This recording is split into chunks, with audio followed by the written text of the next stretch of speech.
Bonjour tout le monde, je suis Véronique Barafichère. Je vais représenter l'équipe de Québec composée de Kevin Ross et Camille Leclerc, mes collègues. Donc, c'est un projet qui a été réalisé dans le cadre d'un atelier en design urbain à l'Université Laval à Québec. Donc, je vais vous introduire le projet qui s'intéresse à l'insertion d'un paysage d'interface comme générateur de milieu de vie. Donc, notre territoire d'intervention est situé à Lévis, donc c'est de l'autre côté, c'est sur la rive sud de Québec, donc de l'autre côté du fleuve Saint-Laurent. Donc, également le long d'un parcours fondateur qu'on peut voir avec le trait rouge qui connecte la ville d'est en ouest.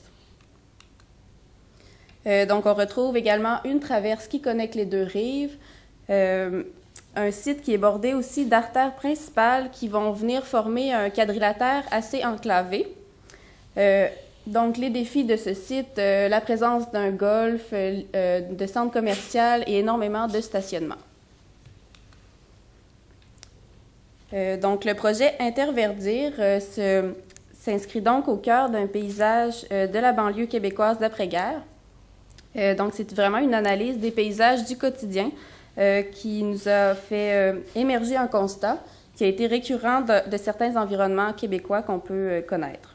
Donc, ce constat, ce sont que les quartiers résidentiels sont tournés vers leur centre et font dos à d'importantes zones commerciales qui sont caractérisées par de grands vides et des boîtes commerciales. Donc, des mares de stationnement, des friches naturelles inexploitées. Donc, les interfaces entre ces enclaves, c'est un peu le défi qui a été souligné dans ce projet. Donc, ils vont former des contiguïtés qui sont brusques et qui sont difficilement aménageables sans possibilité d'urbanité. Donc, ce qu'on propose, c'est un paysage d'interface qui devient l'occasion d'intégrer des espaces intermédiaires qui vont assurer une meilleure cohabitation entre les divers usages. Donc, l'épine dorsale du projet, c'est un corridor vert qui est écologique et qui va être donné à la communauté. Donc, son rôle premier est de réparer, d'adoucir, mais surtout de qualifier justement cette limite-là entre les commerces et les habitations.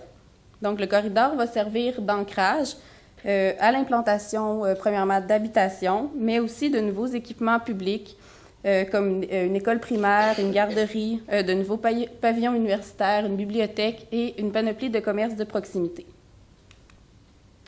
Ce qu'on a fait tout d'abord, c'est d'implanter une nouvelle boucle de transport, donc qui va être avec des arrêts à distance marchable des secteurs résidentiels.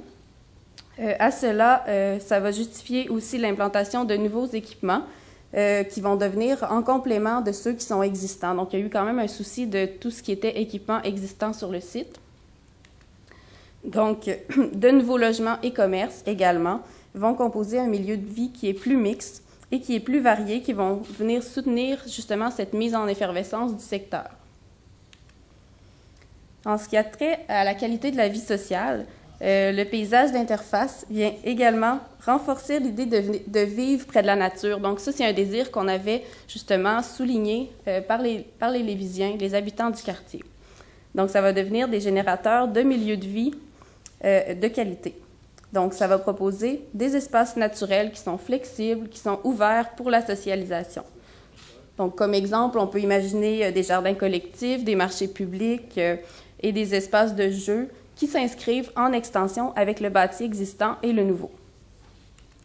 En ce qui concerne le respect de l'environnement, le paysage d'interface se consolide avec des aménagements qui vont être soucieux de l'environnement, donc qui vont collecter l'eau de pluie au moyen soit de bassins filtrants, de noues percolantes au cœur des îlots qu'on va justement reverdir.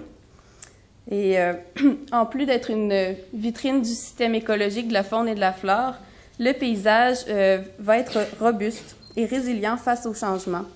Donc, il va supporter des stratégies d'adaptation qui sont modestes, mais qui seront durables également, comme la rotation d'activités dans un même lieu. Donc, c'est un paysage qui va être polyvalent, flexible, transformable au fil de la journée, mais également au fil des saisons, comme les hivers un peu plus robustes au Québec.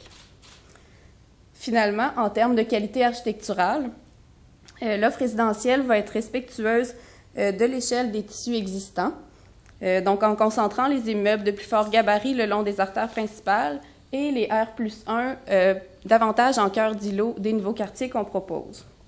L'architecture résidentielle va également s'appuyer sur une recherche sur la qualité des seuils privés qui vont en fait s'étirer de la porte de la maison jusqu'à la rue partagée.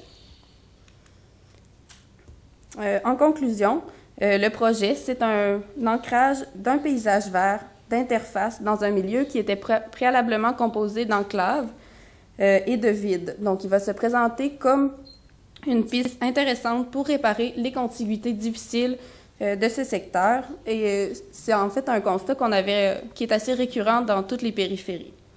Ça va être un paysage de reconnexion, pardon, un paysage de reconnexion qui va devenir le pilier d'un renouvellement urbain et qui va prendre justement tout son sens au cœur de la vie des habitants, donc au cœur de leur vie quotidienne dans leur quartier. Merci.